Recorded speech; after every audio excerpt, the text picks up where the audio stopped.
Oke, kita akan lanjutkan materinya ya. Jadi kemarin kita sudah membahas tentang interferensi secara umum ya via lewat dengan cara melewatkan cahaya pada celah gitu ya. Kita sudah lihat kalau kita punya sistem celah ganda seperti ini, bahwa ada muka gelombang yang datang, kemudian dari prinsip Huygens kita bisa dapatkan bahwa si celah ini jadi kita bisa anggap sebagai sumber gelombang baru. Ya. Nah, kemudian gelombang baru datang dari celah 1 dan celah 2 bersuperposisi dan ditangkap pola interferensi pada layar ya. Nah, pola interferensinya berupa pola gelap terang seperti ini. Kemudian pola gelap terang ini muncul akibat adanya perbedaan fase ya antara cahaya yang datang dari gelombang celah 1 dan gelombang celah 2. Ya, beda fase itu diakibatkan ada beda jalan yang ditempuh. Kita bisa hitung beda fasanya adalah ya beda jalannya adalah d sin theta ya. Sehingga beda sudut fasanya adalah 2 VD sin theta per lambda. Nah, tapi karena lagi kita tinjau layar yang posisinya jauh ya, jadi Fraunhofer zone, sin theta-nya bisa kita dekati dengan Y per L.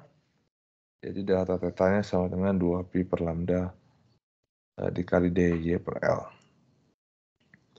Nah, kemudian kalau terang, maka kedua cahaya ini saling sefase. Jika dia gelap, maka akan berlawanan fase ya.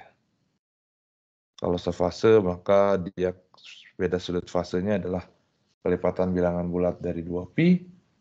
Kalau beda sudut fase, kalau berlawanan fase, beda sudut fasenya adalah kelipatan bilangan ganjil dari pi ya. Nah, kemudian jadi kita bisa hitung posisi dari titik P di sini misalkan kalau dia terang dia memenuhi persamaan yang ini yang sebelah kiri, kalau dia gelap memenuhi sebelah kanan. Nah, ini melalui geometri kita juga bisa hitung sebenarnya berapa intensitasnya ya dengan memanfaatkan fasor. Di sini kemarin kita sudah bahas ketika terang maka intensitasnya maksimum, ketika gelap maka intensitasnya sama dengan 0. Di sini kita bisa dapatkan persamaan yang sama ya kayak tadi. Nah, kemudian kita extend juga ke sistem untuk 3 celah. Nah, jadi di sini kita bisa lihat konfigurasi fasornya seperti apa. Nah, dan yang menarik di sini muncul adanya maksimum sekunder ya. Adanya maksimum sekunder. Nah, di sini kita bisa dapatkan rumusan secara umumnya. Ini adalah rumusan secara umumnya untuk amplitudo ya. Jadi kalau untuk yang untuk intensitas tinggal kita kuadratkan saja ya. Jadi I-nya adalah fungsi theta misalkan ya. Jadi 0. Ini adalah suku yang kuadratnya berarti ya. Sin n pi d per lambda sin theta misalkan dibagi dengan sin pi d per lambda sin theta kuadrat. Nah, jadi persamaannya seperti ini.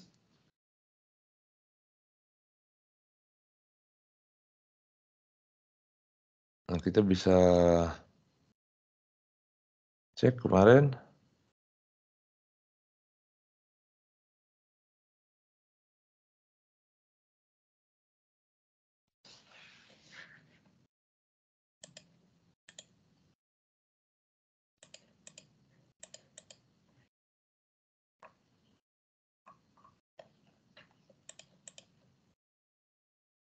Nah, sini ya.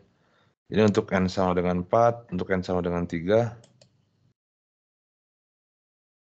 Kita punya ada 1 maksimum sekunder. Ini D-nya saya kecilin deh.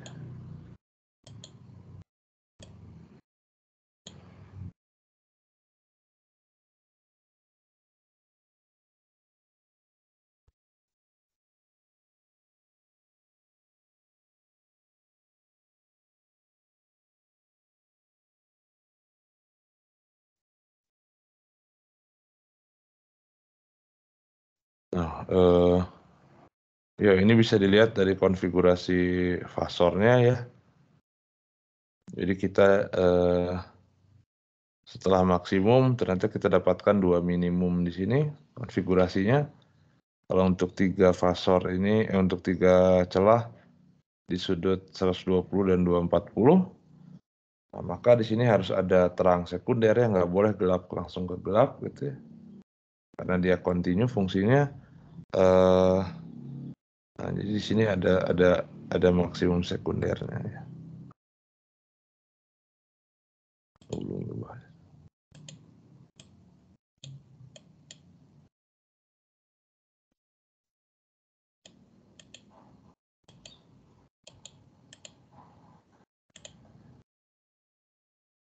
Nah, kita bisa lihat untuk konfigurasi 4 celah, maka ada 2 maksimum sekunder. Ada 2 maksimum sekunder. Kita lihat kalau 4 celah ada 2 maksimum sekunder.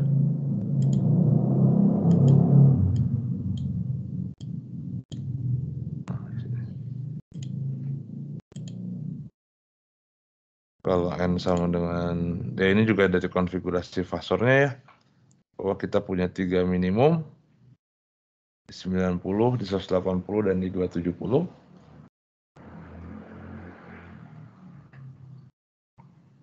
Untuk N sama dengan 6 berarti ya kita punya 4 sekunder, 7, ada 5 sekunder, 8, dan seterusnya.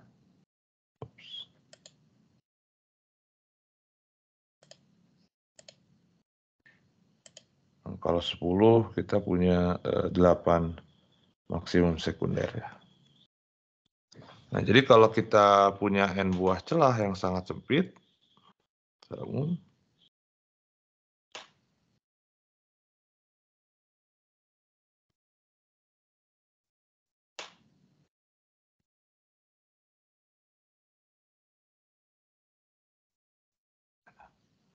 nah ini biasanya kita sebut sebagai kisi.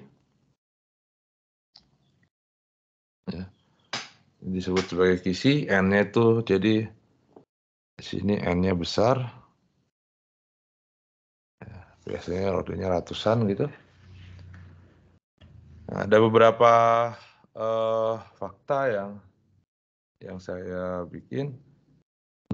Di sini bisa dilihat amplitudonya itu kan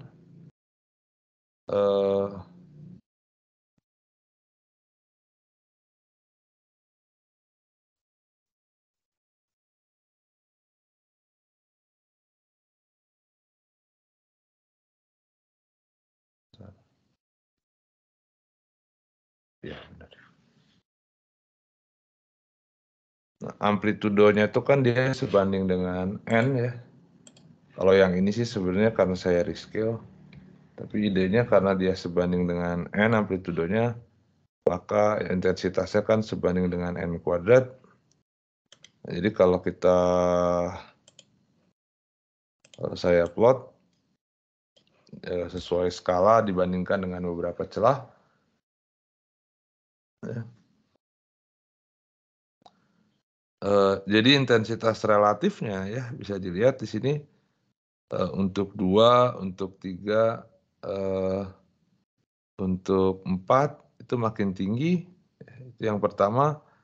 Nah, kemudian bisa dilihat di sini intensitas, relatif maksimum sekundernya tuh makin makin, kecil ya. Nah, jadi di sini bisa dilihat. Jadi antara maksimum utama dengan maksimum sekunder itu intensitasnya makin kecil dibandingkan misalkan dengan,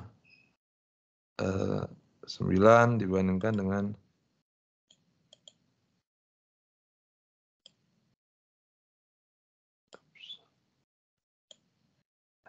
lambat ini ya,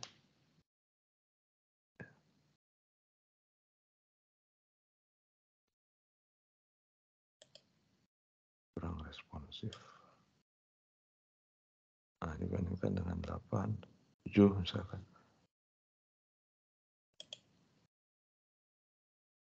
6, 5.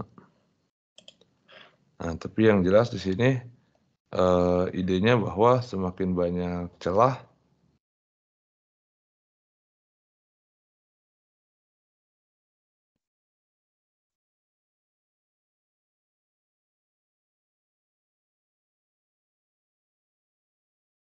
maka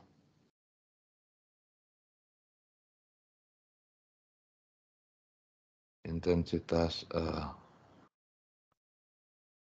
relatif maksimum sekundernya juga sama ya. Maksimum sekunder kalau kita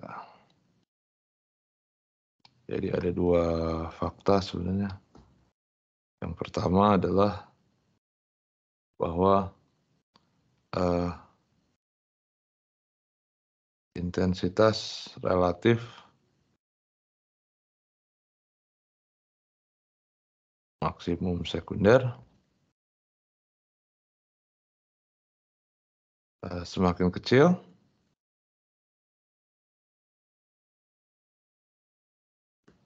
dan yang kedua bahwa lebar maksimum utamanya, ya lebar pitanya itu juga makin kecil.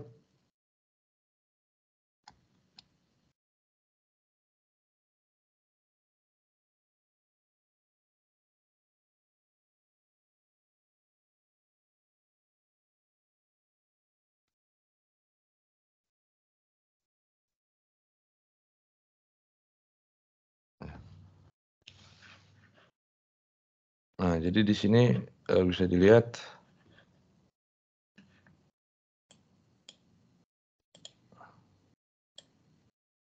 yang kecilin lagi deh.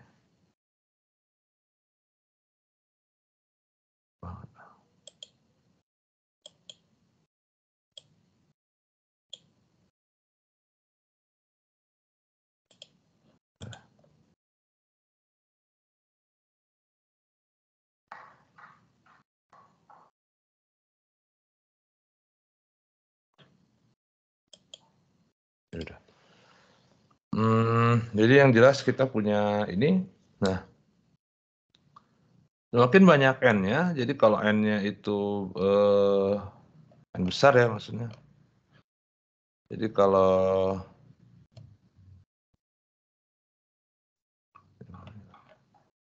N-nya makin besar, N itu maksudnya jumlah celahnya makin besar, itunya juga makin gede.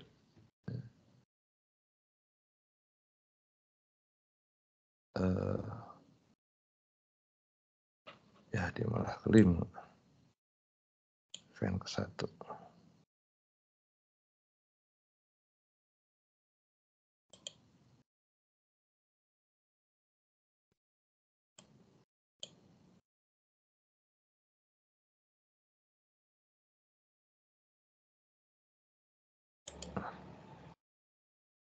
Ya, kelihatan. Nah di sini kalau N-nya 5, kalau kita tinggiin N-nya, ya bisa dilihat lebarnya makin kecil ya, lebar maksimum utamanya. Dan kalau 10, ya dia makin kecil lagi, ininya makin nggak kelihatan gitu ya. Nah, nanti kalau N-nya besar sekali, untuk N besar sekali, polanya jadi kira-kira hanya begini saja.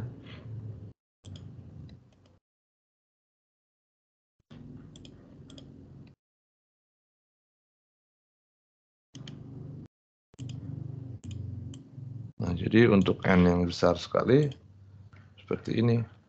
Nah, jadi untuk N besar,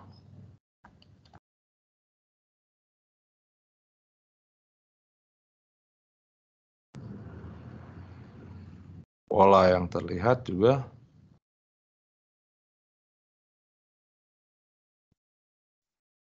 hanya berupa garis terang saja ya. Nah, di sini maksimum sekundernya jadi tidak terlihat.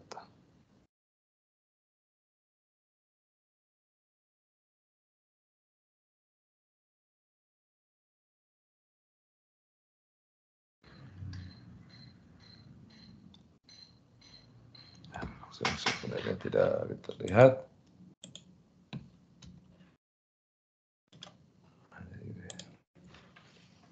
Nah, kira-kira seperti ini yang terang pusat.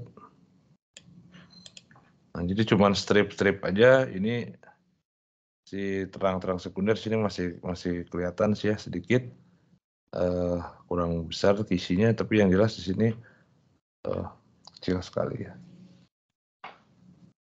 Nah, kemudian di sini juga ada hal yang menarik, terutama ketika kita pakai kisi ya. Jadi untuk N yang besar, kalau kita gunakan tidak cahaya yang monokromatik, biasanya kan selalu kita pakai cahaya yang monokromatik ya dari awal. Dari sini kita selalu pakai yang monokrom. Nah, ini monokromatik. Monokromatik itu adalah cuman punya satu frekuensi ya.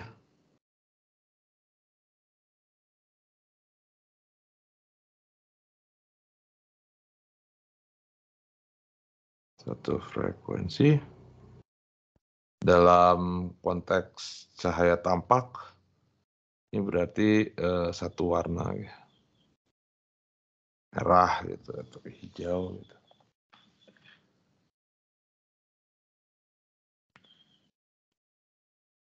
Nah, untuk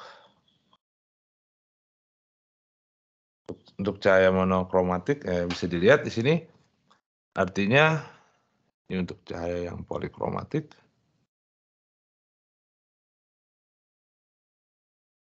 Cahaya putih ya.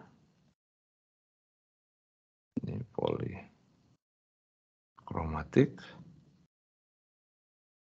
Polikromatik artinya dia di sini banyak frekuensi.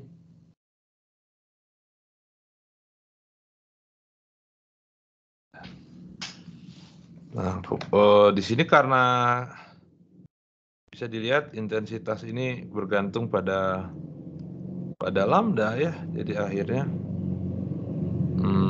kita punya relasi yang ini, bahwa delta theta itu beda sudut fasenya itu bergantung pada lambda ya. Jadi Y-nya di sini bergantung pada lambda secara umum. Jadi akhirnya cahaya dengan frekuensi atau panjang gelombang yang berbeda itu sampai di layarnya itu dengan posisi yang berbeda juga gitu ya. Dengan posisi yang berbeda juga. Nah, makanya di sini bisa dilihat ini yang terang utama mah semua sama-sama di 0 di pusat. Jadi akhirnya kita temukan cahayanya yang putih lagi. Nah, tapi untuk di sini bisa kita lihat bahwa dia warna merah dengan warna biru misalkan ya. Itu dua frekuensi yang berbeda, dua panjang gelombang yang berbeda. Dia sampai di layarnya itu tertangkap di layarnya itu di posisi yang berbeda ya, terang pertamanya gitu. Terang kedua dan terang ketiganya juga semua sama. fenomena itu disebut sebagai dispersi cahaya.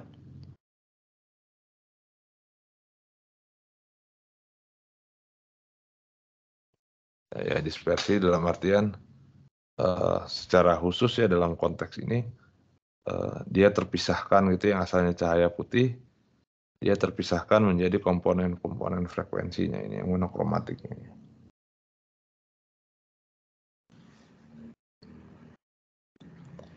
Nah, untuk kisi ini ngitungnya sederhana ya kita bisa tentunya kita bisa gunakan persamaan ini. Tapi saya tuliskan saja. Jadi khusus untuk kisi kita bisa tentukan di mana lokasi maksimumnya sama dengan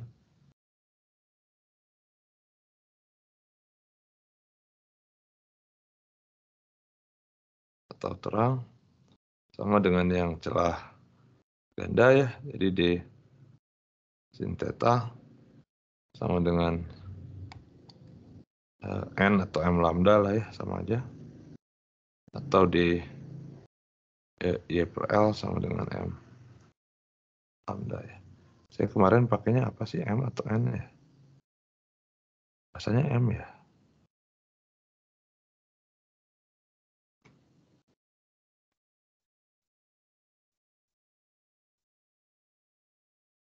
Oh iya, M benar. Nice. Nah, dengan M tentunya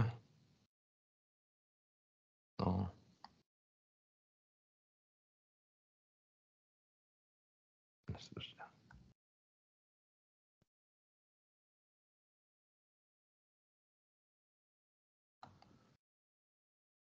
Nah, di sini D itu tidak lagi menyatakan jarak antar celah sih ya, tapi karena D-nya kan kecil sekali, kita punya N yang besar, jadi D-nya ini bisa kita tuliskan sebagai 1/N ya. 1/N itu berarti ya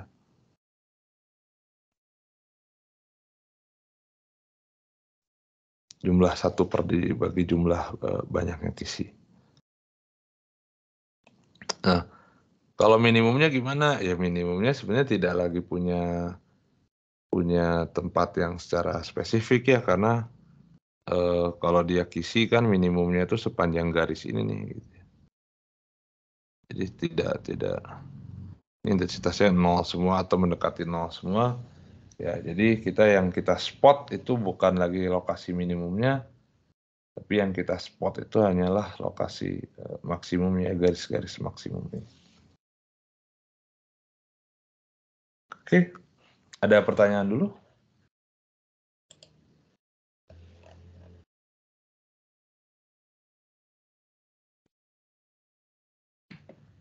Enggak ada? Nah, jadi ini saya ganti lah, jangan 3 celah ya.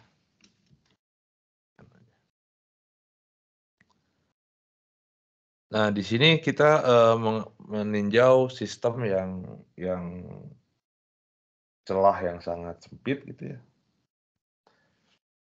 Nah, sekarang gimana kalau kita kasih bukan efek apa, bahwa celahnya itu dia punya lebar yang tidak lagi sama dengan 0 gitu ya. Nah, jadi kalau saya punya celah yang diperlebar gitu ya. Sekarang misalkan kalau saya tinjau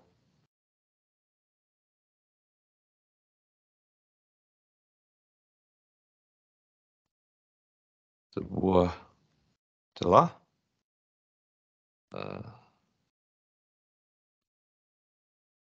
dengan lebar A misalkan ya. Tadi kalau A-nya menuju 0 di sini komentar sedikit.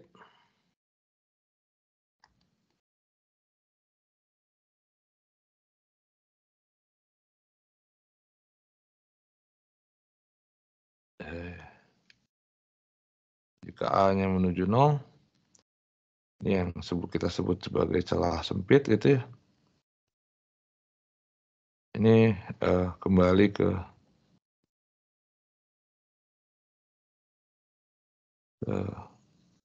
proses interferensi yang tadi ya.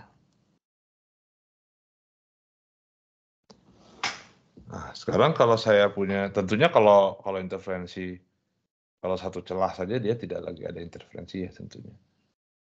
Nah, di sini kalau kita tinjau sebuah celah dengan lebar A, apa yang terjadi? Nah, yang jelas bahwa kalau celahnya sempit di sini, ya, ketika kita bicara celahnya sempit, bahwa kita bilang si celah itu muka gelombang yang masuk satu titik saja gitu ya, muka gelombang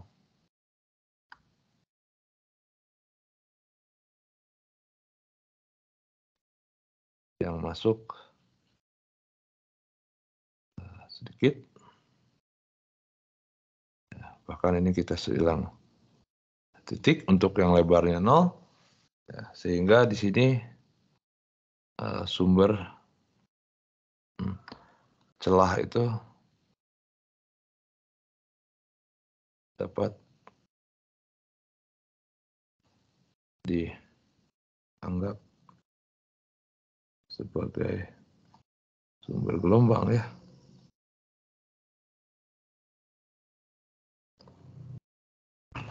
Nah, sekarang kalau celahnya punya lebar A di sini misalkan, nah berarti kan muka gelombang yang masuk makin banyak ya. Nah, kalau dia makin banyak, jadi si celah itu tidak bisa kita anggap sebagai sumber gelombang titik lagi gitu ya. Nah, bisa dilihat.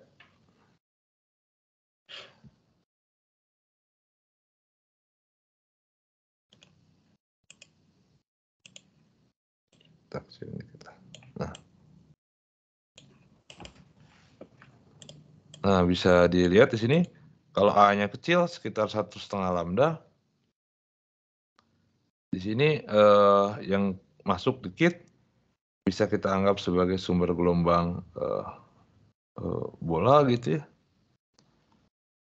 Nah,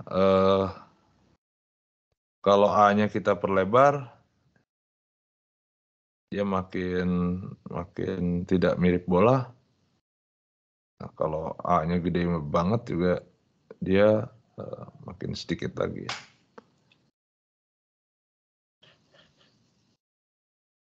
Nah, karena makin banyak muka gelombang yang lewat,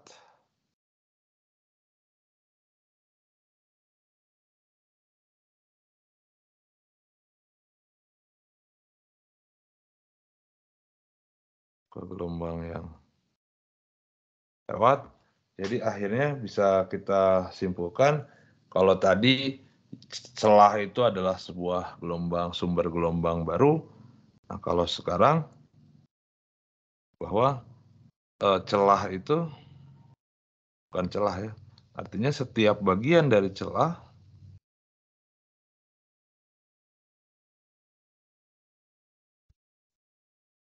dapat dianggap sebagai gelombang baru, sumber gelombang.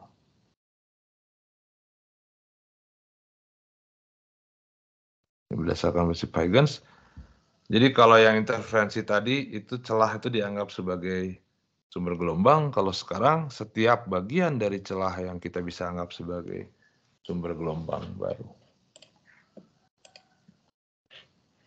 Ya. Nah, jadi di sini kalau saya tinjau sistem seperti yang tadi, kita punya satu celah begini ya. Nah, maka setiap bagian dari celah ini bisa kita anggap sebagai sumber gelombang yang baru. Nah, akhirnya tentunya kita tidak bisa Iya jadi infinite banyak kayak gitu ya gelombangnya. Nah sekarang kita akan coba hitung intensitasnya tapi pakai fasor gitu ya. Nah tentunya, karena setiap bagian itu kan agak susah dia continuous gitu. Nah sekarang, misalkan kita bagi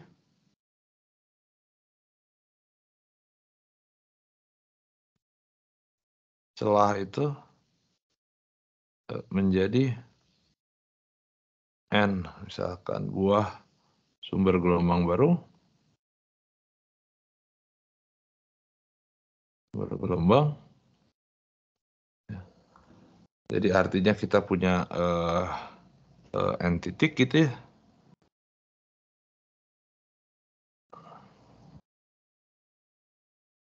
Kita punya N titik.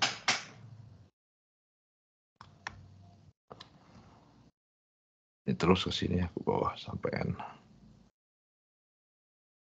Nah jadi kan nanti kita punya fasornya banyak ya.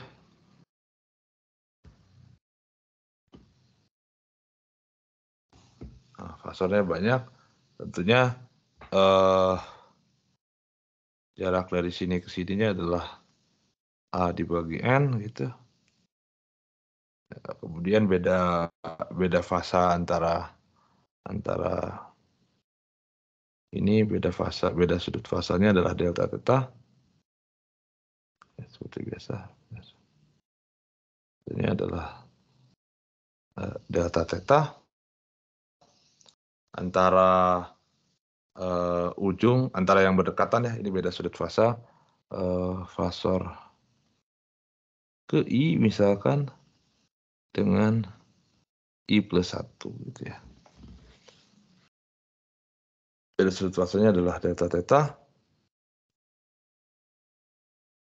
Nah, di sini ini adalah beda sudut fasa totalnya misalkan.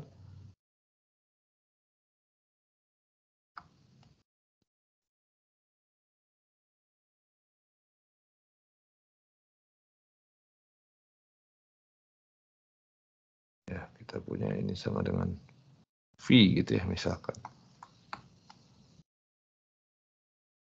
Itu V. Tentunya ini adalah maksudnya beda sudut fasa total itu adalah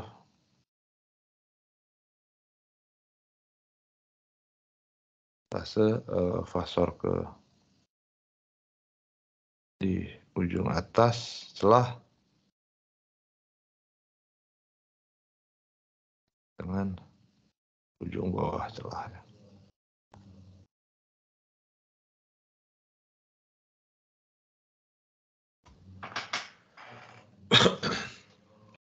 Nah sekarang kalau kita lihat konfigurasinya sama dengan yang tadi N celah ya.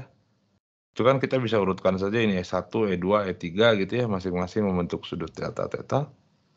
Tentunya delta theta-nya kecil, ya, delta theta-nya kecil, karena kan delta theta itu sebanding dengan ini, ya, sebanding dengan D, D-nya kecil sekali, karena D-nya kecil sekali, karena D-nya kan sama dengan A per N, N-nya besar sekali. Nah, jadi delta theta itu kecil sekali. Nah, jadi kalau kita gambarkan fasornya, kira-kira begini.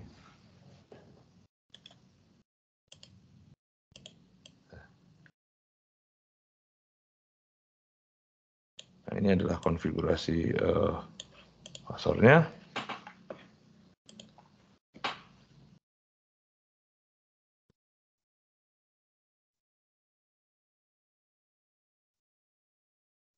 Konfigurasi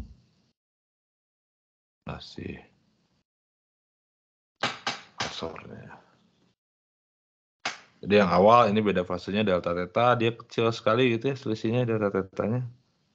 Nah, sampai akhirnya yang jelas fasor ujung ini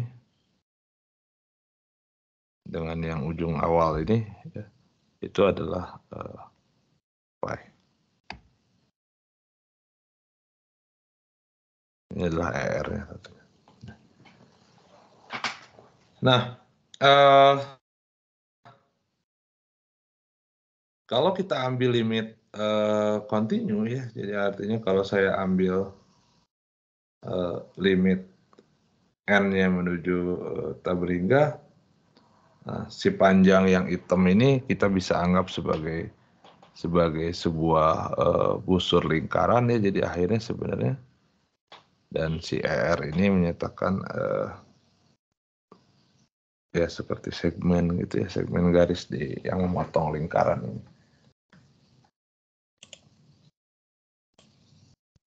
Nah, tentunya yang menarik adalah,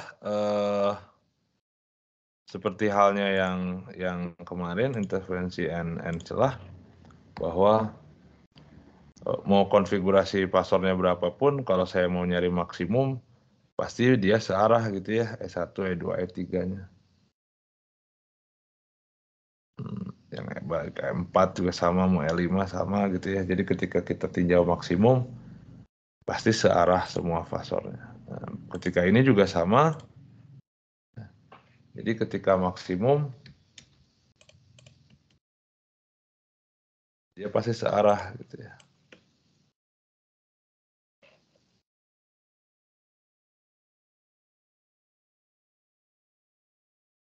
Mungkin saya, ya, ke sini deh. Order, send backward, send to back.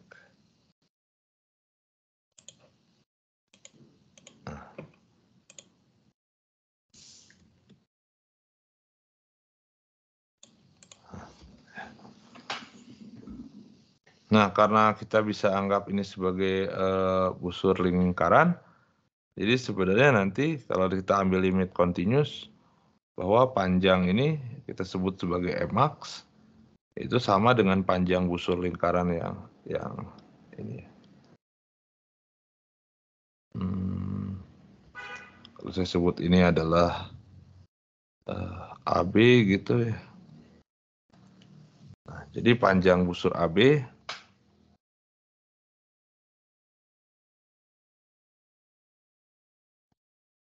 juga sama dengan Emax ya.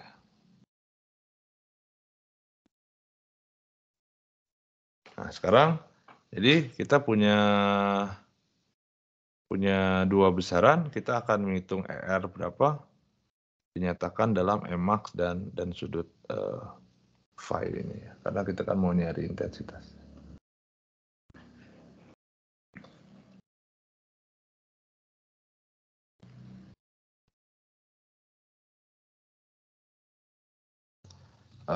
Ya ngitungnya tidak terlalu sulit sebenarnya.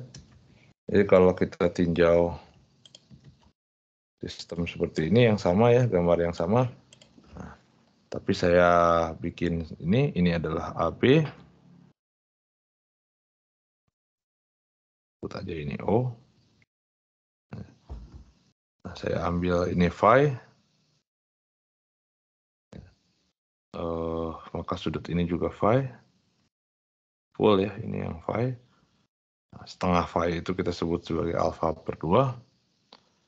Alpha, jadi alpha itu tidak lain hanyalah phi per 2. Mencari ini adalah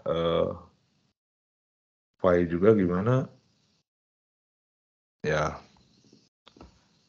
ya tidak terlalu sulit juga sih karena ini sudutnya 90 ya. Si A ini jadi yang ini 90, kalau ini 90, karena ini busur lingkaran, dengan ini kan sama, pasti dengan jari-jari lingkarannya. Sebut aja ini sebagai R kecil gitu ya, ini adalah radius R, maka ini R itu adalah radius dari lingkarannya. Maka ini juga harus sama dengan 90, ya, karena dia sama sisi, jadi ini sama, sorry ini ya, ini sama sisi ya berarti ya. Iya benar. Sama kaki deh, bukan sama sisi, sorry. RR. Nah, berarti kita bisa hitung sudut ini. Sudut ini tentunya adalah 180 minus V.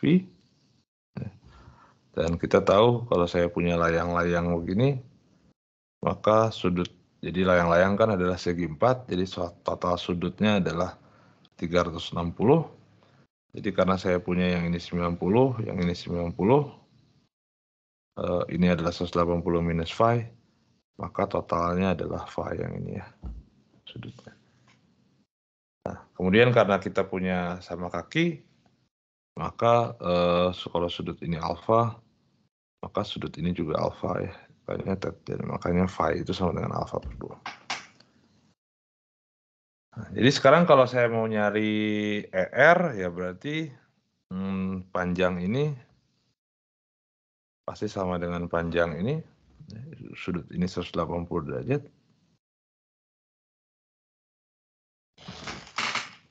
Ya tinggal kita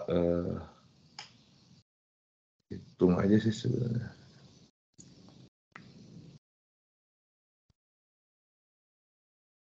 Nah, karena ini alfa, ya, maka dan saya pengen nyari ini kan ya, ini adalah setengah R berarti.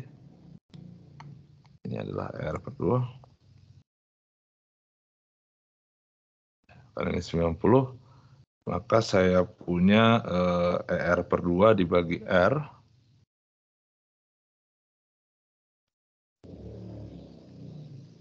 Dibagi R itu adalah sin atau cos ya? Sin ya. Sama dengan sin alfa. Ya, kita punya relasi seperti ini. Jadi saya bisa dapatkan nih berapa ER-nya. ER-nya adalah jadi 2R sin alfa ya. Nah, tapi saya nggak tahu berapa R-nya. Nah, kita harus cari R, saya nyatakan dalam Emax ya. Emax itu adalah panjang busur AB-nya. Ya, karena kita tahu R itu adalah jari-jari, maka panjang busur itu kan saya punya Emax itu karena sudutnya adalah phi sama dengan phi dikali R ya. Phi dikali R. Jadi saya punya R itu tidak lain adalah Emax per phi.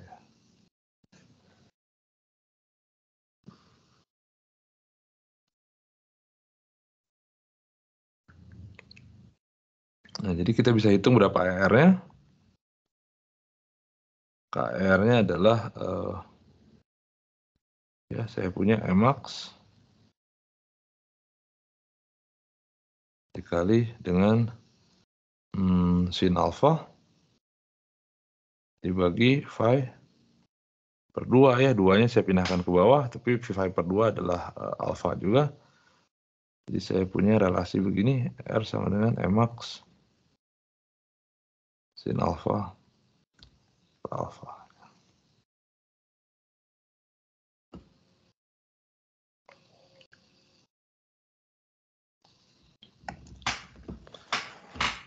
Nah, lagi karena alfa itu adalah, karena phi itu adalah beda sudut ya. Beda sudut fase total antara ujung celah atas dengan ujung celah bawah. Seperti biasa. Jadi pendekatannya kalau ini adalah celah atas, ini adalah celah bawah, dan panjang ini adalah A. Jadi kalau saya punya fasor di sini, dan saya punya fasor di sini, ya, yang panjang ya, kita panjangin. Nah, kita panjangin juga. Nah, maka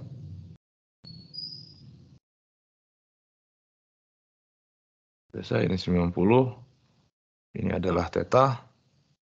Nah, maka beda sudut fasanya adalah delta X itu adalah A sin theta. Ya. Nah, jadi beda sudut fasanya adalah 2pi per lambda dikali A sin theta, dan ini tentunya sama dengan phi ya, tidak sudut fasanya kan ya. Nah, jadi phi itu adalah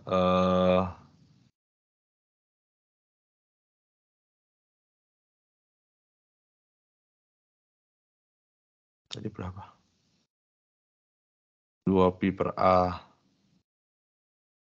2pi A per lambda sin theta, ya maka kita punya alfa tinggal dibagi 2 aja ya, jadi pi A per lambda dikali sin theta.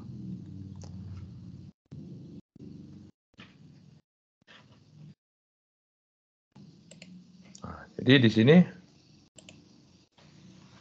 ya untuk nyari intensitas karena sebanding dengan amplitudo kuadrat, jadi intensitasnya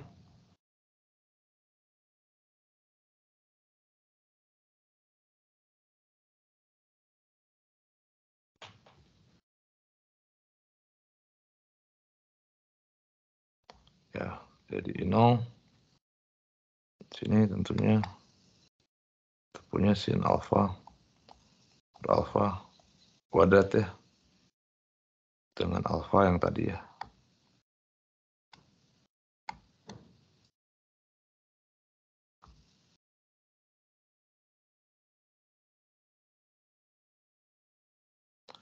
Nah, sekarang kita bisa, jadi kalau saya plot gambarnya, bukan gambar, grafnya intensitasnya kira-kira jadi seperti ini.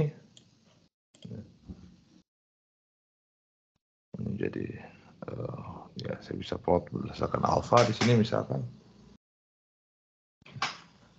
Nah, yang menarik adalah bahwa ketika saya tinjau lokasi minimum di sini ya,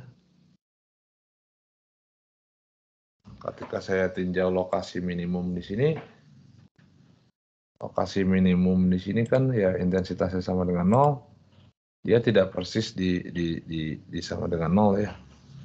Kalau saya nanti jadi kayak disperse begini ya. Disperse apa? Menyebar ini. Nah, tapi di sini ada 0-nya. Ada gelap, kemudian ada yang tambahan di sini bungkus kedua, tapi dia tidak seterang yang awal ya.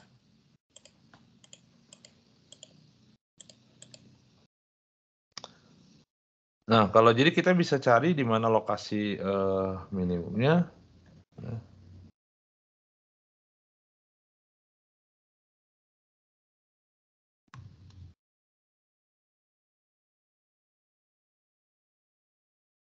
Nggak ganti-ganti sih.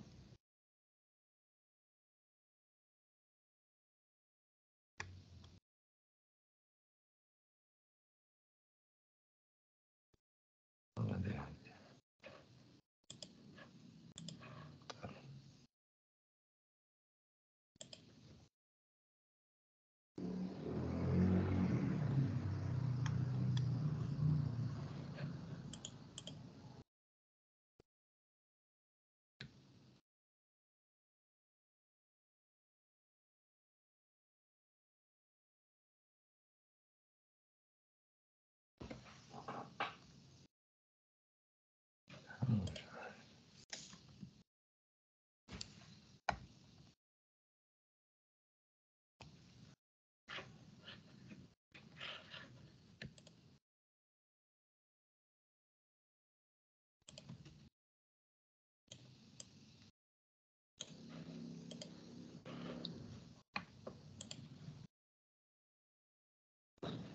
Nah, jadi kita bisa hitung lokasi minimumnya.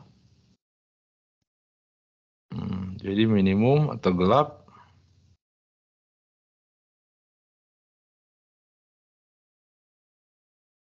itu maka intensitasnya sama dengan 0.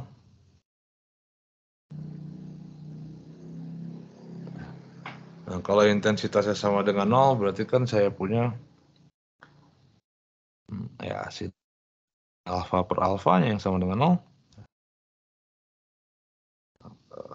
Nah, dari sini kalau sin alfanya sama dengan 0, tentunya berarti saya punya sin alfanya yang sama dengan 0. Sin alfanya sama dengan 0, tapi alfanya tidak boleh sama dengan 0 ya. Karena kalau alfanya 0 kan dia nanti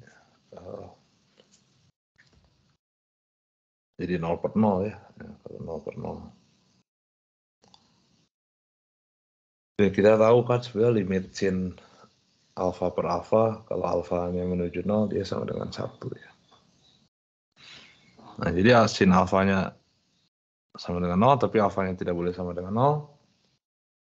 Ya, berarti alfa itu sama dengan kelipatan bilangan bulat dari pi, dengan m-nya tidak dari 0, tapi dari 1 berarti ya. Nah, seperti ini. Nah, karena alfa itu tadi adalah pi a lambda sin theta, jadi kita punya akhirnya a sin theta sama dengan m lambda ya.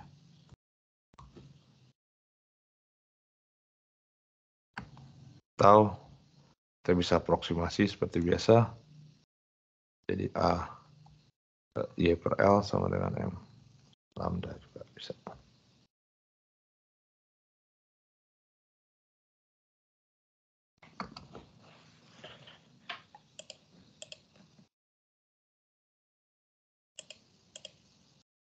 Salah. Oke, nah ini jadi lokasi minimumnya. Nah, untuk mencari maksimum agak sulit ya, berarti kan kita harus mencari sin alfa per alfa ini dia maksimum.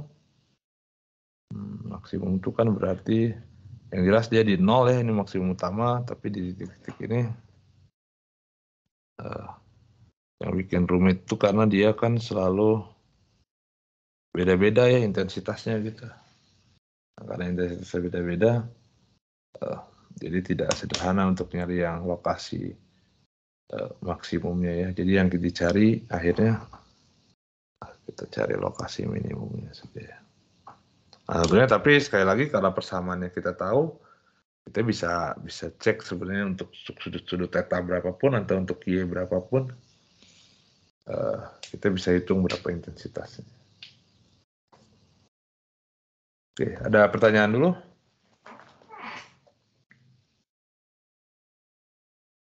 Pertanyaan?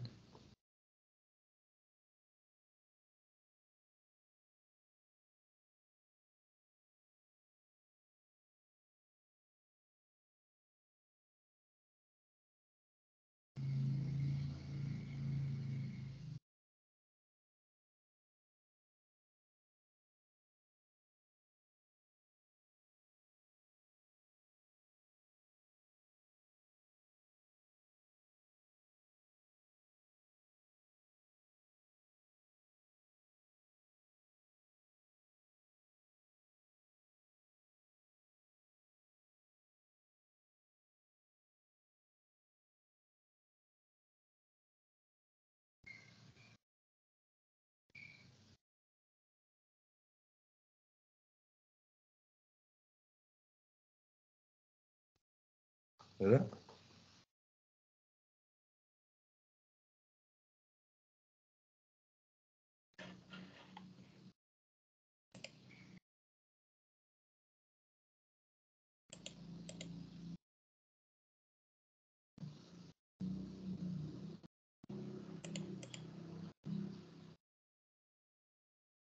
Nah, sekarang gimana kalau kita tinjau kasus yang celahnya celah ganda gitu ya.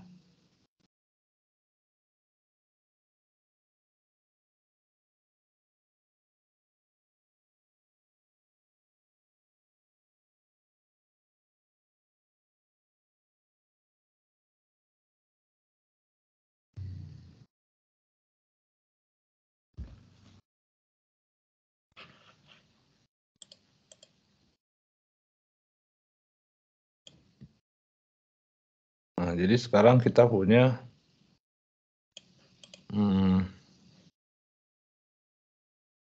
ada difraksi, ya, ada maksudnya ada dua celah. ada punya lebar, nah, kemudian lebarnya sama A, kemudian dua celah ini dipisah pada jarak D. Gitu ya. Nah, akhirnya di sini kita punya gelombang dari celah satu. Nah, gelombang dari celah satu dia tadi terdifraksi, ya, gelombang yang diffracted seperti ini. Kemudian kita juga punya gelombang kedua sama, ini juga gelombang yang terdifraksi seperti ini. Nah, tapi yang menarik, gelombang yang terdifraksi dari celah satu dengan gelombang yang terdifraksi dari celah dua itu bisa saling bersuperposisi ya, saling berposisi, maka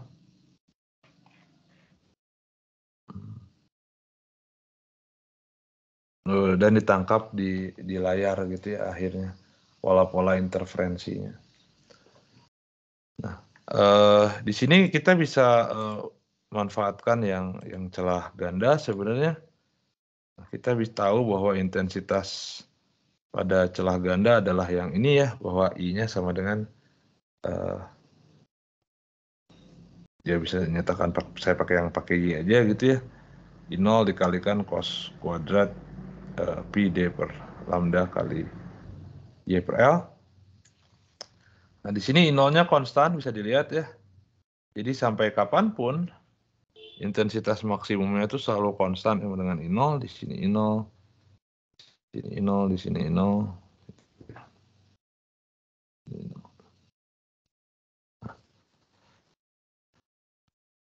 Sedangkan kita tahu bahwa kalau dari difraksi ya semakin lebar itu semakin apa ini namanya tidak terlihat gitu ya, bukan amplitudonya decay gitu ya, makin kecil gitu. Kesini nanti makin lebar makin kecil lagi. Nah, jadi kita bisa start dari rumus ini adalah intensitas untuk celah ganda. Interferensi celah ganda. Cuman di sini sekarang I0-nya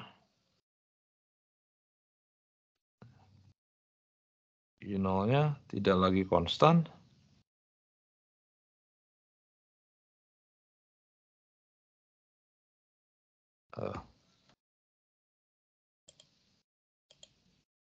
Ya atau saya ganti ya, jadi bukan I0 gitu. Kita bisa ganti ini misalkan jadi IM. Gitu ya. Amplitudonya IM di sini tidak lagi konstan akibat efek difraksi.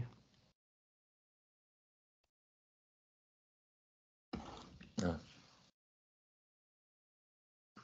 jadi sini bergantung pada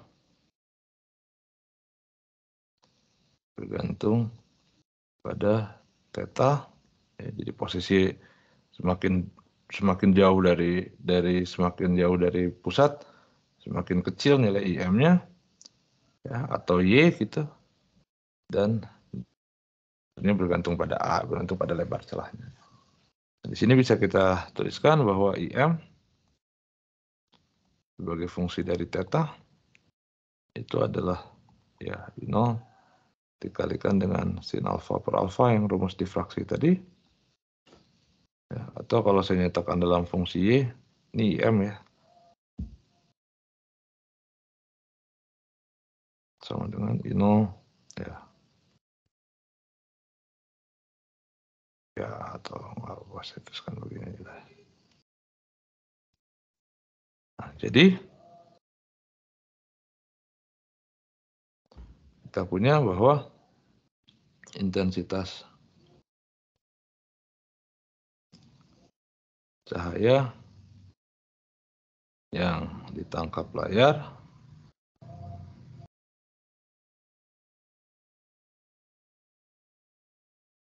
adalah I sebagai fungsi dari theta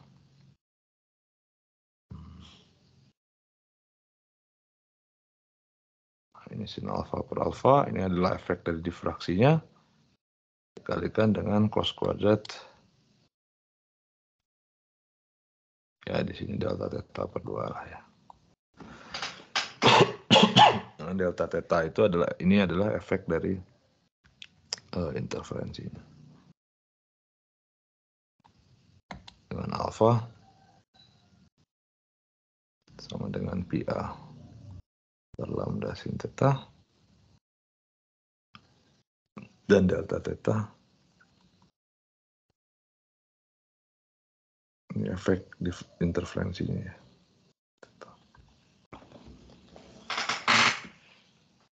Nah, jadi kalau saya plot sebenarnya sama aja dengan plot yang celah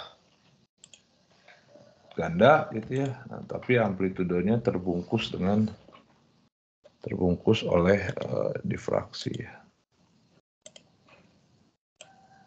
Nah, jadi kita punya sama dengan yang celah ganda tadi ya, tapi si amplitudenya terbungkus oleh pola difraksi ini ya.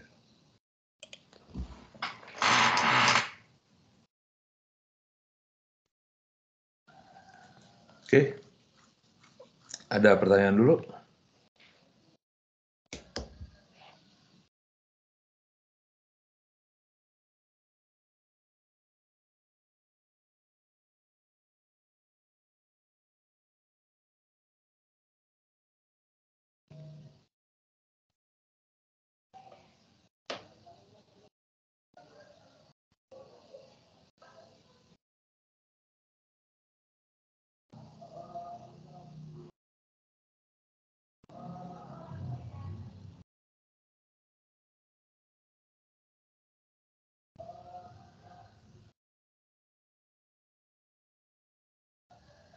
Nggak ada?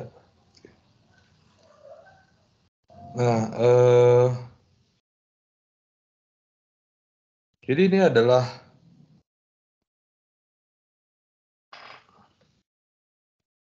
interferensi dan satu lagi terkait dengan difraksi pada celah ya. Jadi muncul ketika kita lewatkan cahaya itu pada celah. Kalau celahnya sempit, ya berarti dia hanya muncul pola interferensi saja yang terang gelap begini. Tapi kalau celahnya lebar, ada tebalnya gitu ya secara spesifik, maka di situ ada efek difraksinya ya. Di mana amplitudonya kalau di sini kan terangnya merahnya sama semua gitu. Sedangkan kalau yang ada difraksi nanti sebelah ujungnya itu dia makin lama makin redup ya. Nah, tapi tentunya di sini interferensi ini idenya kan muncul akibat ada beda sudut fase dari dua buah gelombang gitu ya. Dalam hal ini gelombang dari celah 1 dan celah 2 misalkan. Dan beda sudut fase itu muncul akibat ada beda jalan gitu ya. Yang satu lebih pendek atau lebih panjang daripada yang lain. Nah, tentunya menghasilkan fenomena seperti itu tidak hanya di kasus yang ini gitu ya, di mana cahaya dilewatkan di dua buah celah gitu. Nah, kita juga bisa punya fenomena ini ketika kita lewatkan misalkan sebuah cahaya ke lapisan yang tipis gitu. Disebut sebagai interferensi lapisan tipis. Kalau Anda pernah lihat gambar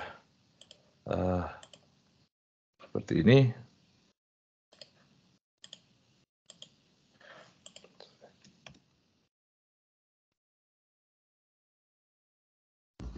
kalau Anda pernah lihat gambar seperti ini, nah, kenapa bisa muncul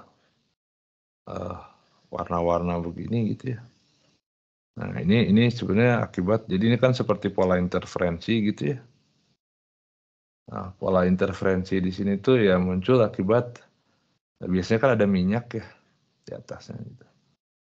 Nah, jadi si lapisan minyak ini membentuk sebuah lapisan tipis di antara udara dan air. Nah, nanti si lapisan tipis minyak itu bisa menyebabkan ada atau cahaya itu berinterferensi. Menyebabkan cahaya itu berinterferensi dan menghasilkan pola seperti ini. Kenapa dia bisa berinterferensi? Jadi ini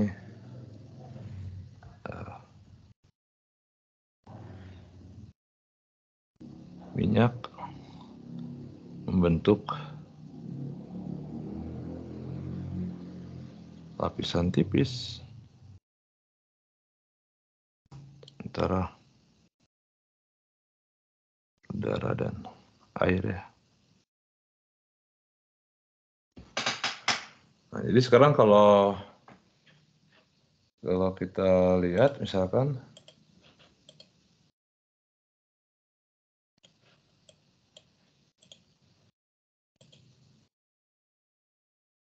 kenapa bisa seperti itu.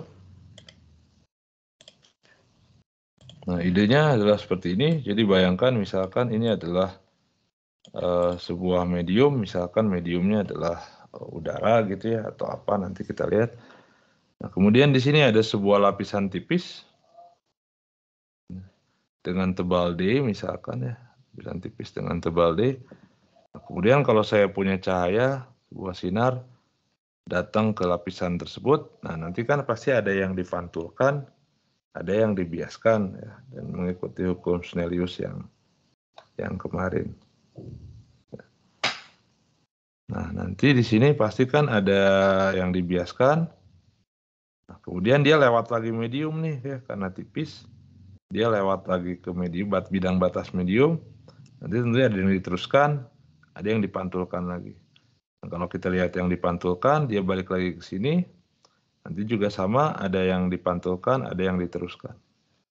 Nah, jadi kalau kita amati di sini, kalau diamati di sini,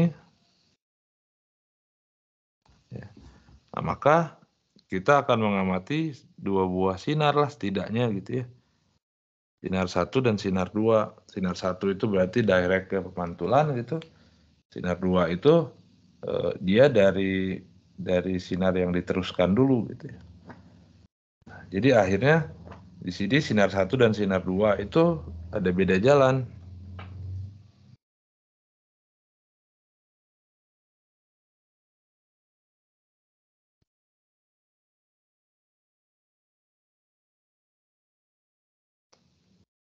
Ada sinar 1 dan sinar 2. Karena ada beda jalan, nah, akibatnya ada beda sudut fasa ya. Ada beda sudut fasa.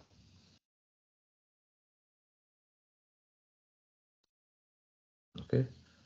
Nah, cuman yang di sini yang harus hati-hati karena ada pemantulan oleh medium ya. Karena ada pemantulan oleh bidang batas antara medium gitu ya, medium yang berbeda.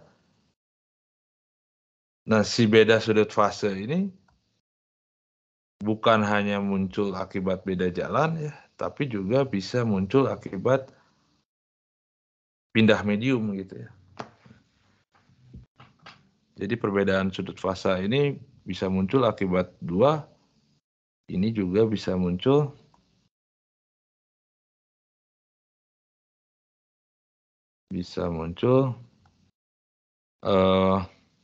akibat pemantulan pada bidang batas ya.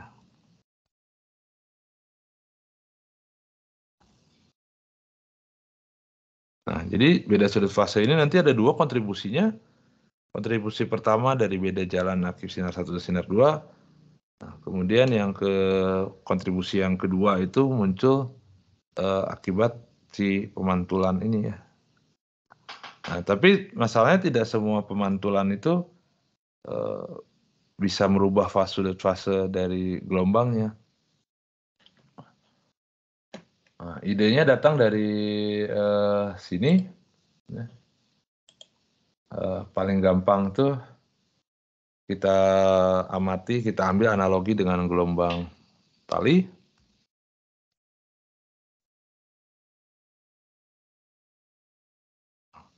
Kalau saya tinjau sebuah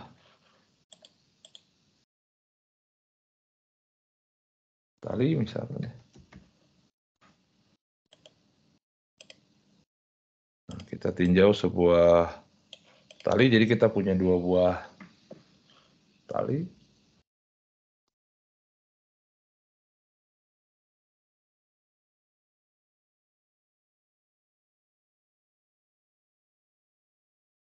Dengan rapat massa berbeda.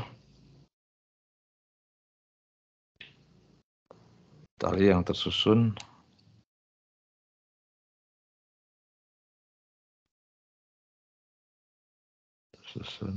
dari dua buah tali dengan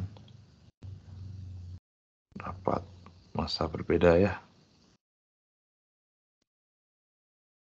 Nah, di sini rapat massa berbeda tuh analog dengan indeks bias. Ya, karena ini kan rapat massa di gelombang tali itu kan ingat di sini saya punya kan kalau di gelombang tali ingat di mana? Di fisika 1 lajunya itu kan sama dengan T dibagi dengan mu. Jadi dia berbanding terbalik dengan rapat massa ya, kecepatan laju rambat gelombangnya. Nah, jadi di sini yang ini itu laju rambatnya rapat massanya besar.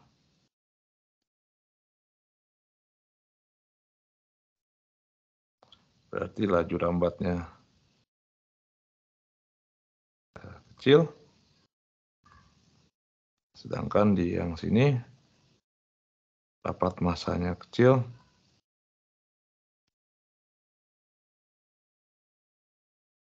Laju rambatnya besar.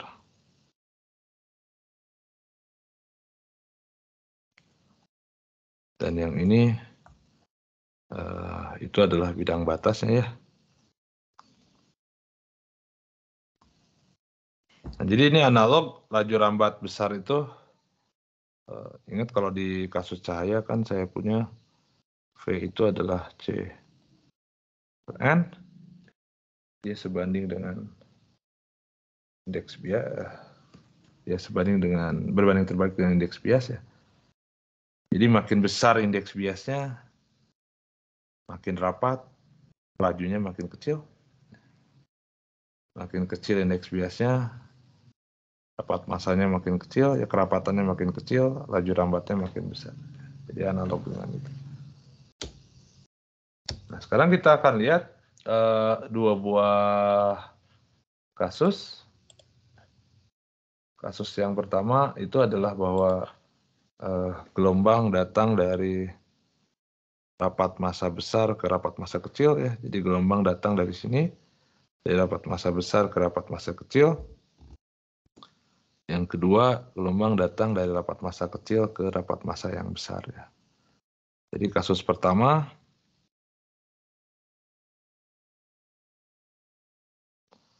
gelombang dari mu besar ke mu kecil. Ya. Nah, bisa kita lihat. Saya nggak tahu ini jalan atau enggak ya. Nggak jalan videonya.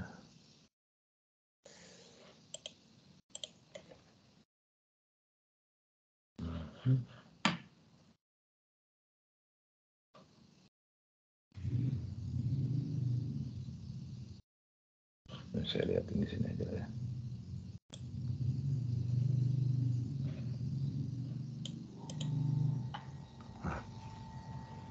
Mudah-mudahan kelihatan.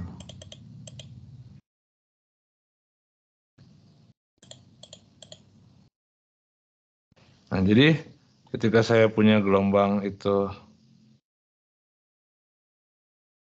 nah saya bikin gini aja, bisa di copy. Nah, copy. Nah, dia nggak jalan GIF-nya sini. Ya udah. Nah, yang jelas di sini bisa dilihat ya, bahwa gelombang datang, gelombang pantul, dan gelombang bias ya. Jadi gelombang datang tadi kan ke atas dulu, gelombang pantul dan gelombang bias memiliki fase yang sama ya, semua sama-sama ke atas. Nah, ini gelombang datangnya ke atas untuk ini. Nah, ketika dia lewat, ini gelombang pantulnya, ini gelombang biasnya, ini gelombang pantulnya, ya. Semua fasenya sama. Jadi di sini pertama bahwa gelombang datang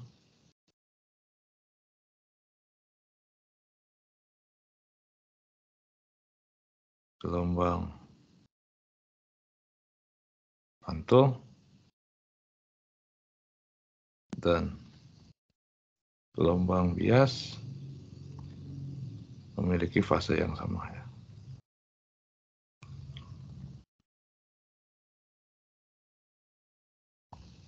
Nah, berarti mu kecil ke mu besar itu kan ini analog dengan n besar ke n kecil ya. Nah, sedangkan kalau kita tinjau kasus yang kedua,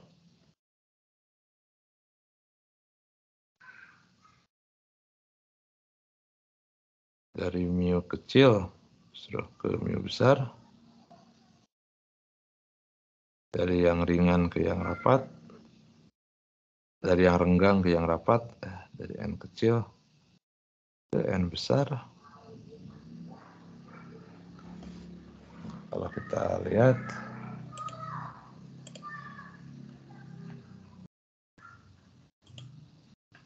nah di sini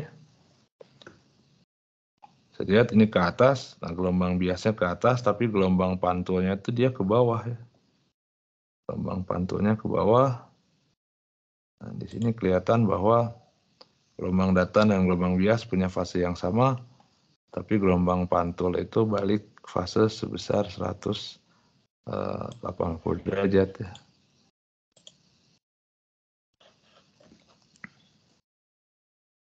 Jadi gelombang datang dan bias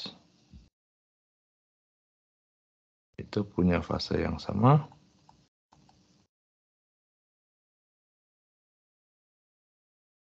Sedangkan gelombang pantul itu berbalik fase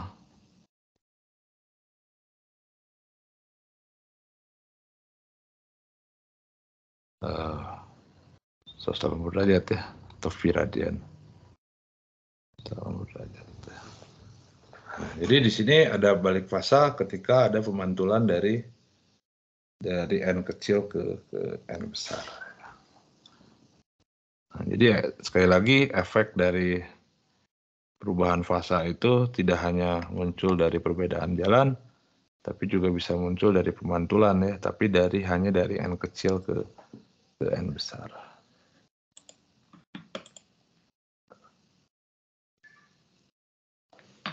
Nah, sekarang kita akan hitung berapa delta tetanya ya.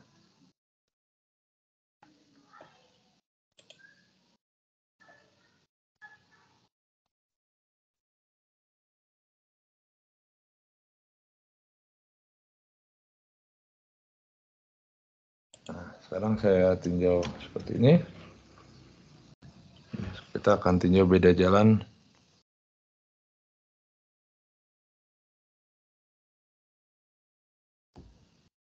antara sinar 1 dan 2. Nah, jadi bisa dilihat Berarti kan sebenarnya beda jalannya itu adalah yang AO ini ya, dan yang OBO1 ya. OBO1. Jadi ini kalau saya sebut ini N1, itu ini N2 indeks biasanya.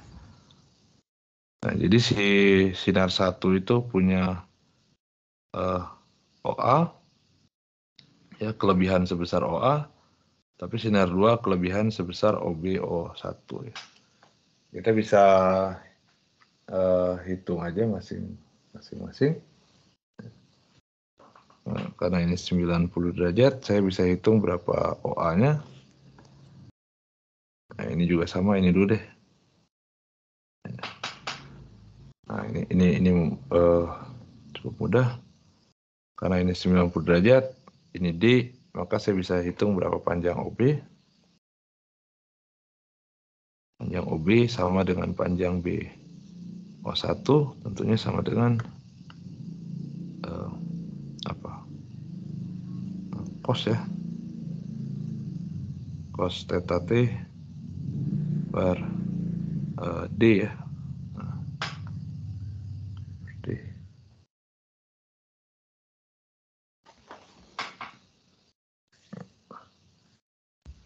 Nah, sedangkan kalau yang ini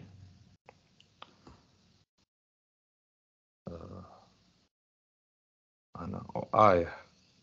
Kita mau nyari OA.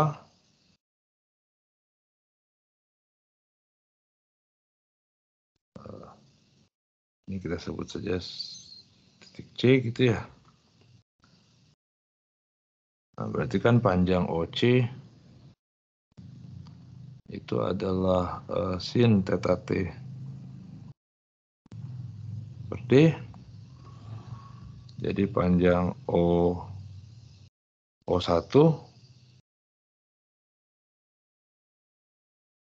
ya 2 kali OC sama dengan 2 sin theta T per D.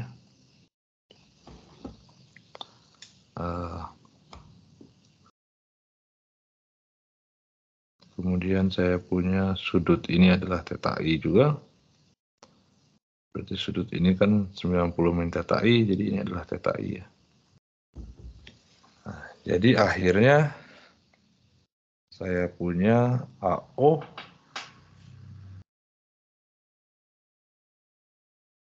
adalah sin atau kosin ya.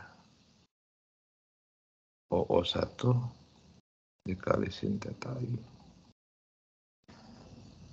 Sama dengan 2 per D dikalikan sin theta I sin theta T. Nah, tapi kita punya hukum Snellius.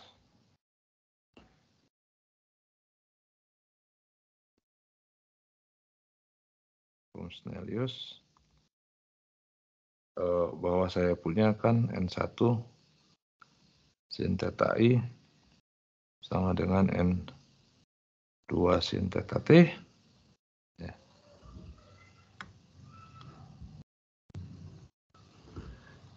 Nah, jadi si sin theta I-nya adalah sama dengan N2 per N1 dikalikan sin theta T. Jadi saya punya, saya tuliskan jadi 2 per D dikali N2 per N1 dikali sin kuadrat theta T. Oke.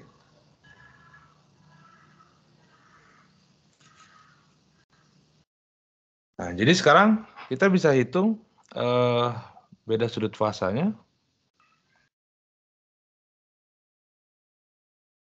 Nah, di sini harus hati-hati karena ada beda medium, jadi dia punya panjang gelombang sinar 1, sinar itu punya panjang gelombang yang berbeda ya di medium 1 dan di medium 2. Jadi delta tetanya itu adalah saya punya yang lebih panjang dulu ya, yang ini berarti 2V per lambda di N2 dikalikan panjang OB ditambah BO1,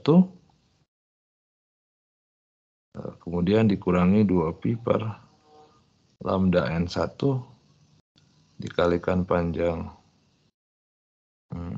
OA, AO, OA sama aja. Nah, ditambah dengan delta theta 0 ya. Delta theta 0 ini nanti yang tadi yang balik fase akibat pemantulan tadi. Nah, karena saya punya mana kemarin di gelombang EM tentang propagasi cahaya,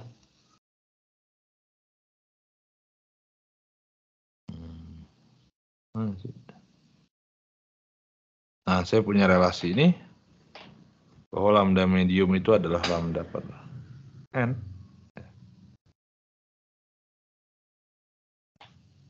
Jadi saya punya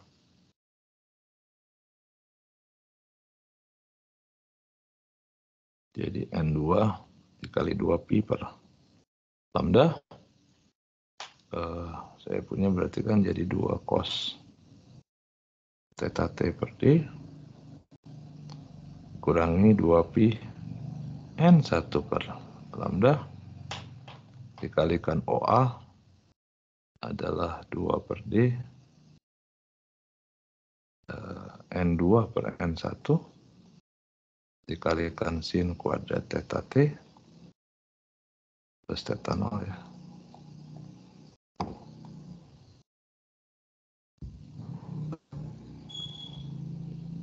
N1-nya bisa kita coret. Jadi saya punya delta theta 2pi N2 per lambdanya bisa saya keluarkan. 2 per D-nya juga bisa saya keluarkan.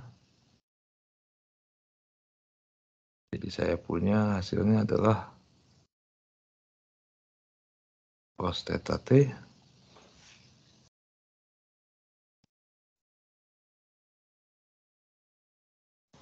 bentar, apa yang kelewat ya?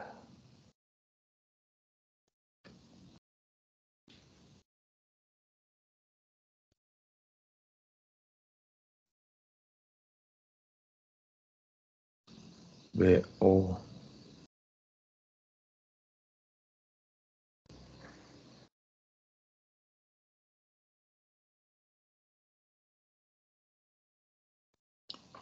sin theta I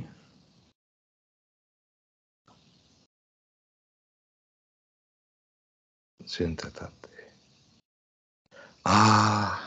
Sorry.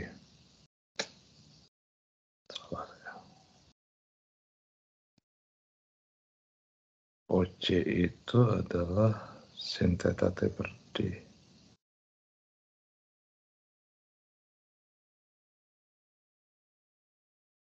Salah kan? Salah sorry. Ini harusnya D per cos theta T. Balik.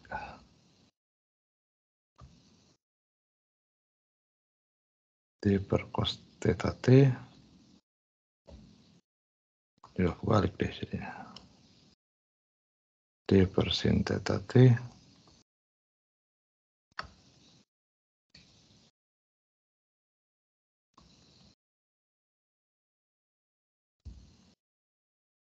Ini benar.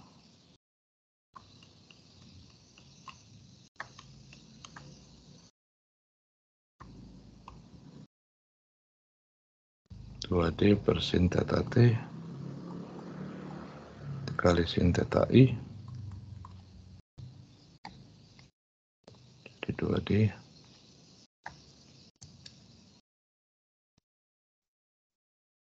N2 per N1 ya.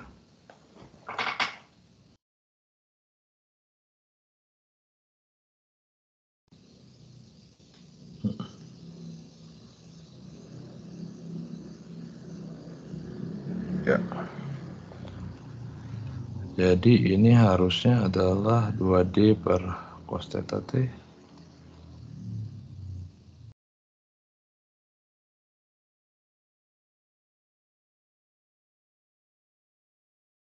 Ini harusnya gini doang ya.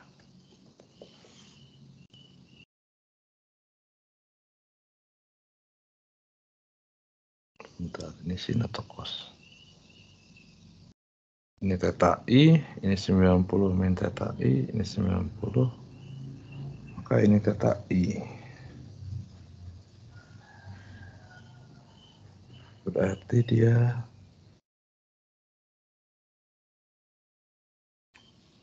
salah saya, sorry. Ini enggak 90 dong.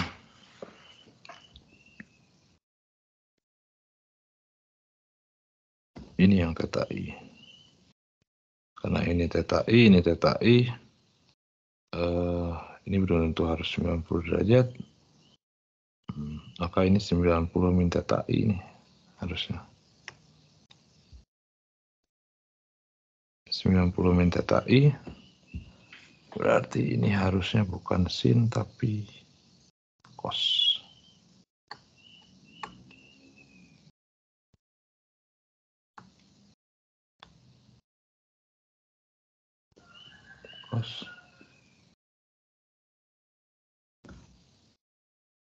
Jadi ini adalah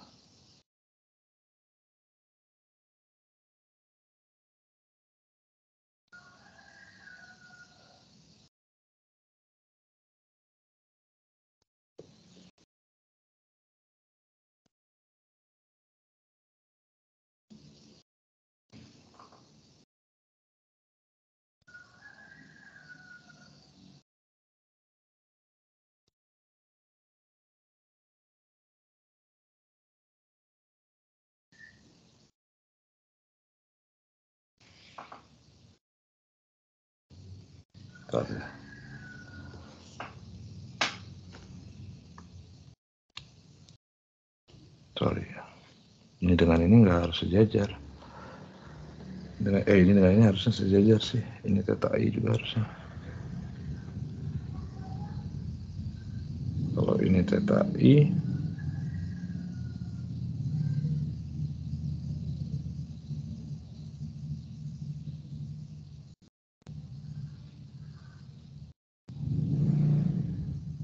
nah ini teh harusnya kan paralel dengan ini kalau mau dipotong ya.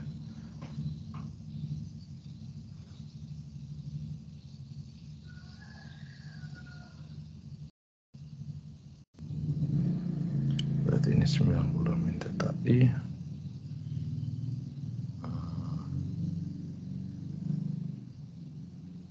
Ini juga 90 min theta I.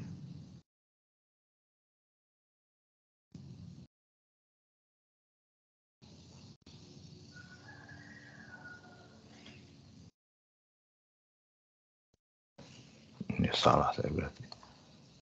Ini kan nggak 90 derajat, sorry. Dia sama kaki jadi harusnya.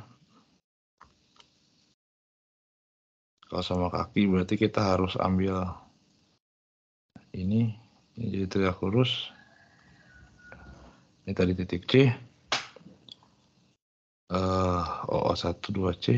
Ya, ini hapus saja. Yang jelas berarti saya punya ini theta I. Nah, berarti yang harusnya saya punya AO itu adalah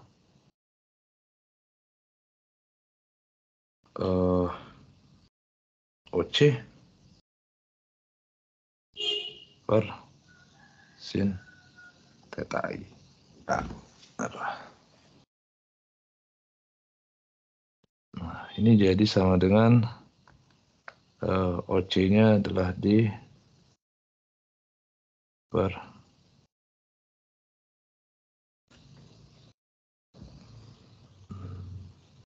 sin theta T sin theta I.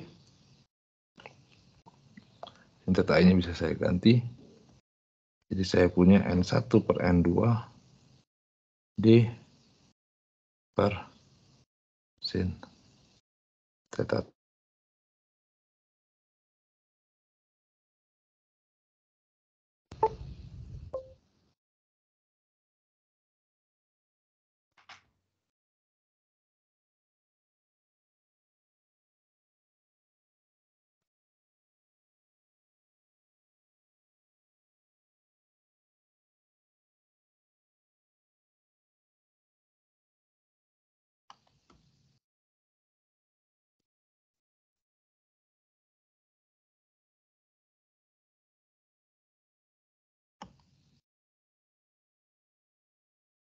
Jadi harusnya adalah yang ini benar dikurangi dengan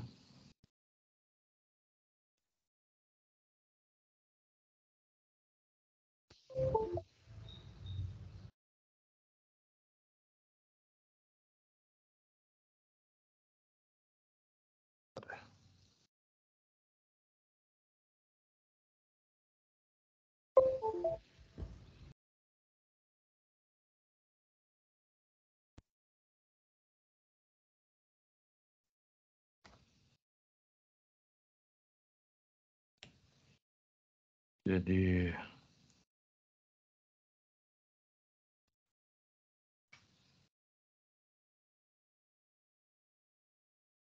N 2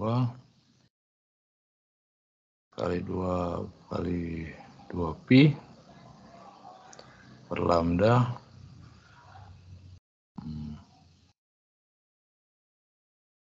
D per sin kuadrat theta T plus delta theta 0 lah ya. Kita udah biarin aja.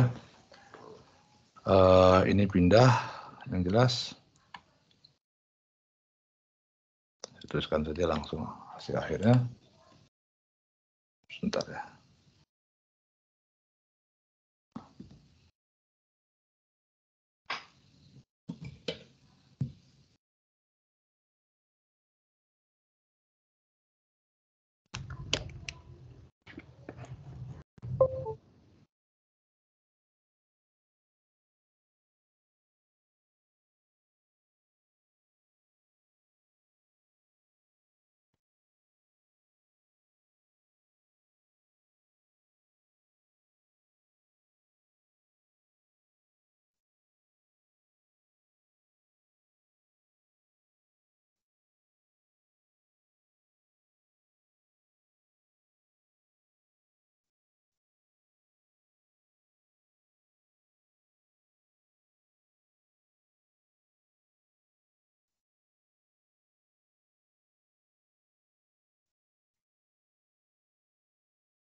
Layarnya macet, tinggal keluar.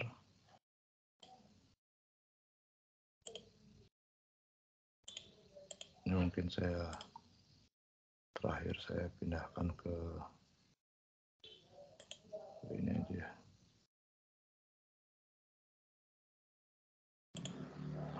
Nah, saya coba presentasiin pakai PowerPoint aja. Nanti catatannya saya lengkapi di sana. Di OneNote. Nah, jadi ini hitungannya. Jadi nanti delta tetanya sama dengan ini sebenarnya 2N2 cos theta T ditambah delta theta 0. Seperti biasa kalau konstruktif itu adalah M kali 2pi. Kalau destruktif berarti 2M minus 1 kali pi ya. Kelipatan ganjil dari pi. Nah sekarang ini kita harus tentuin ada delta theta 0-nya ini. Delta theta 0-nya kan berarti tadi bergantung pada bergantung pada pemantulan ya, dari mana ke mana. Nah, jadi untuk kasus misalkan udara, lapisan udara, ya, lapisannya bisa jadi lapisan sabun atau udara minyak air. Nah, di sini karena di atasnya udara, maka ketika dipantulkan ada balik fasa sebesar 180 derajat yang ini. Sedangkan yang sinar kedua ini tidak ada balik fasa, jadi data theta nolnya adalah minus pi. Nah, jadi kita punya persamaannya adalah ini 2dn2 cos theta t sama dengan 2m-1 lambda per 2 untuk yang konstruktif. Dan yang destruktif 2dn2 cos theta t sama dengan m lambda. Nah, sedangkan di sini kalau udara lapisan gelas misalkan ya, jadi lapisannya tapi lebih kecil daripada gelas. Nah, jadi di sini ada balik fasa 180, tapi ketika pemantulan kedua di sini di lapisan bawah juga ada balik fasa 180 juga. Ya. Jadi akhirnya sinar 1 dan sinar 2 itu dua-duanya balik fasa 180, tentunya saling cancel. Ya. Jadi akhirnya interferensi konstruktifnya jadi yang M lambda, yang destruktifnya yang jadi 2M-1 dikali lambda per 2 ya. Oke. Ada pertanyaan dulu?